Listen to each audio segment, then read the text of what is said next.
चाहे फासले कितने भी बड़े हो जाएं, दिल एक दूसरे को ढूंढ ही लेता है। आज ईशान और नयानिका की कहानी में कुछ ऐसा ही देखने को मिला। एक तरफ दिल में छुपा प्यार था, तो दूसरी तरफ समाज की दीवारें। अब देखना यह है कि क्या किस्मत इन दोनों को फिर से मिलाएगी या उनकी कहानी अधूरी रह जाएगी। एपिसोड की शुरुआत ईशान के गाने से होती है। वह सबके सामने नयानिका की लिखी हुई कविता को गाने के रूप में पेश करता है। गाने के हर लफ्ज में प्यार छुपा होता है और नयानिका भावुक हो जाती है। जब लोग पूछते हैं कि यह गाना उसने किसके लिए लिखा है, तो ईशान कहता है कि यह गाना उसने उसके लिए लिखा है जिससे वह बहुत प्यार करता है। वह कहता है कि वह आसमान का एक सितारा है, एक चमकता हुआ सितारा जिसकी रोशनी को सब महसूस कर सकते हैं, लेकिन उसे कोई पा नहीं सकता। यह बात सुनकर नयानिका भी भावुक हो जाती है और उसकी आंखें भर आती हैं। अगली सुबह घर में पूजा का माहौल होता है। पुजारी 5 सुहागन महिलाओं को पूजा के लिए बुलाते हैं। नील, अंगना और रोहन भी वहां पहुंच जाते हैं। जया और रूषा नयानिका को भी पूजा में शामिल होने के लिए बुला लेती हैं, लेकिन श्रेया उसकी मौजूदगी पर सवाल उठाती है।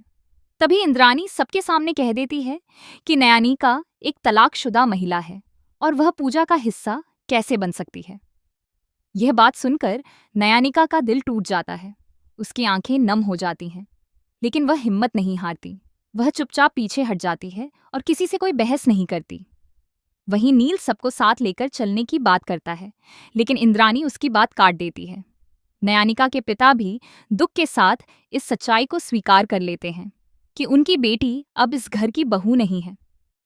वहीं उसकी माँ सवाल करती है कि जब उसे पूजा में शामिल नहीं करना था, तो उसे बुलाया ही क्यों गया? क्या सिर्फ उसकी बेइज्जती करने के लिए? नयानिका किसी का दिल नहीं दुखाना चाहती, इसीलिए बिना कुछ कहे अंदर चली जाती है। वहां अकेले में उसके आंसू बह निकलते हैं। वह सोचती है कि ईशान ने उसे फोन तक नहीं किया। उसे लगता है कि शायद ईशान का लगाव अब खत्म हो गया है। लेकिन तभी उसे ईशान का गाया हुआ गाना याद आता है। वह सोचती है कि ईशान को अपना इलाज पूरा करवाना चाहिए। साथ ही वह खुद से सवाल करती है कि आखिर वह उसकी इतनी फिक्र क्यों कर रही है। उसके दिल से एक आवाज़ आती है कि अगर ईशान आज उसके साथ होता तो शायद उसे इतना दर्द न झेलना पड़ता। तभी मिनी, रोहन और गबलू उसका हौसला बढ़ाने के लिए आ जाते हैं। नयानिका उनसे कहती है कि उज्जैनी को इस बात का पता नहीं चलना चाहिए। वह अपना गिटार गबलू को दे देती है और रूषा उसे पानी पीने और व्रत तोड़ने के लिए कहती है। साथ ही उसे घर छोड़ देने की सलाह भी देती है। लेकिन नयानिका कहती है कि वह उज्जैनी के लिए यह सब कुछ सहने को तैयार है और तब तक कहीं नहीं जाएगी जब तक उसकी बेटी अपनी जिंदगी में आगे नहीं बढ़ जाती और सफल नहीं हो जाती। यह सुनकर रूषा उसे गले लगा लेती है और दोनों भावुक हो जाती हैं। वहीं कॉलेज में एक अलग ही माहौल देखने को मिलता है। शीर्षु उज्जैनी को पूजा के लिए बुलाता है और अपनी भावनाओं का इजहार करता है, लेकिन उज्जैनी साफ कह देती है कि वह अभी शादी के बारे में नहीं सोच रही है और उसने उसे कोई वादा भी नहीं किया है।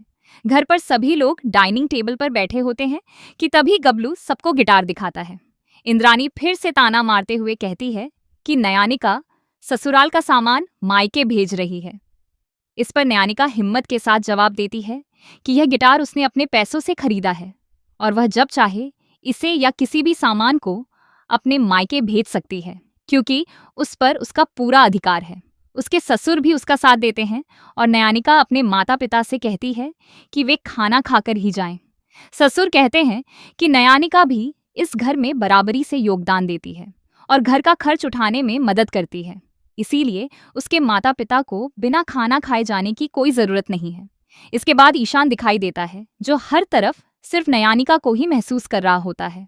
अब देखने वाली बात यह होगी कि यह उसके दिल की आवाज है या फिर किस्मत का कोई इशारा। क्या ईशान और नयानिका एक बार फिर करीब आएंगे या हालात उन्हें और दूर कर देंगे?